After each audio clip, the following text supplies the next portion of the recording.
The 90s. It was a wonderful decade for music. From Nirvana to Britney, Mariah to NSYNC, the decade delivered when it came to iconic music. But for every Alanis, there was a Natalie Imbruglia, and for every Eminem, there was a Vanilla Ice. Of course, we are talking about one-hit wonders, stars who released the perfect song but couldn't follow it up with another hit. Here are 10 of our favorites.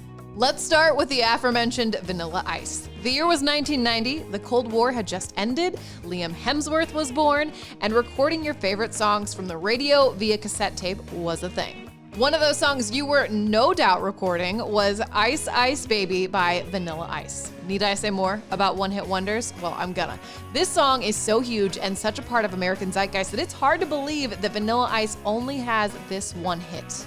I mean, go ahead, name another, I'm waiting. Thank you. Now, this is a jam.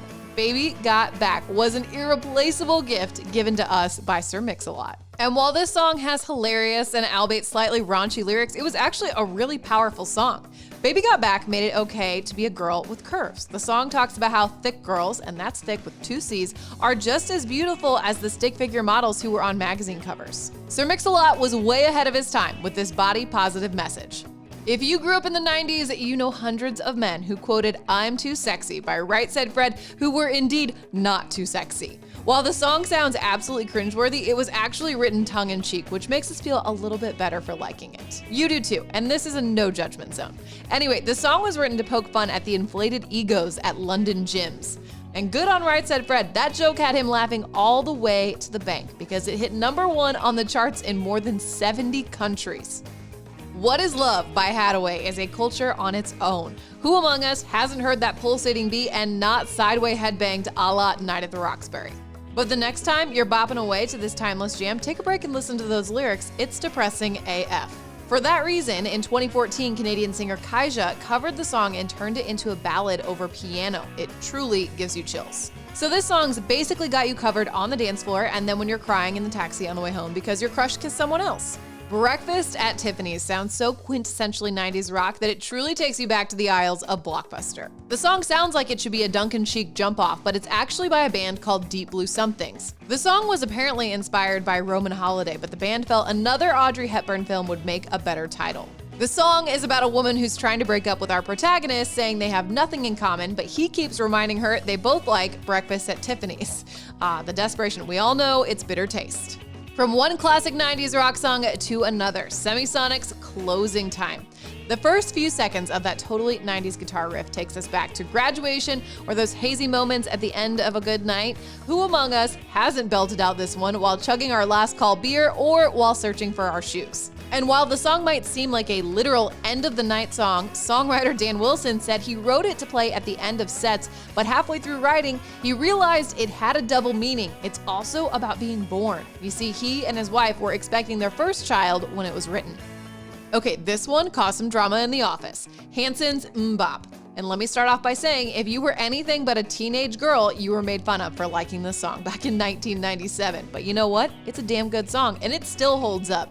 Some of those in the one-hit wonder camp challenge us to name another song from that album, and the rest of us are like, hi, hello, where's the love? Anyway, Mbop is on the list because it only takes an Mbop to explain how awesome this song is. Raise your hand if you ever played Natalie Imbriglia's Torn for whenever you had a minor inconvenience. The song was and still is the best song for staring out the window while it's raining.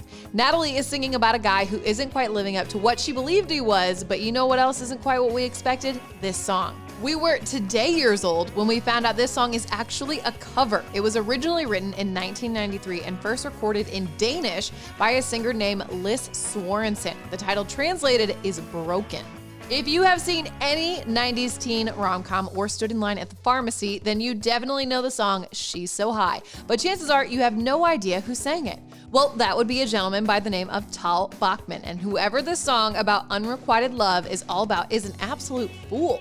He compares his dream girl to Cleopatra, Joan of Arc, and Aphrodite, and he still feels she is high above him. We hope Tal was able to find someone who can appreciate his sweet lyrics. And fun fact, Tal has a famous dad. He is Randy Bachman from Bachman Turner Overdrive.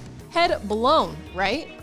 LFO emerged just as we were starting to panic about Y2K, and their song Summer Girls helped to take our minds off the possibility of returning to the Stone Age. Ironically, the song's chorus references New Kids on the Block and how they had a bunch of hits, but unfortunately for LFO, Summer Girls would be their only hit. But don't feel too bad. The song was and is a certified bop, and it made Abercrombie & Fitch even cooler and gave us all a fun song to karaoke to years later. Many people pity one-hit wonders, but in the words of Neil Young, it's better to burn out than fade away. These artists have given classic hits that take us back to an exciting time in history, and that's what every artist wants, right?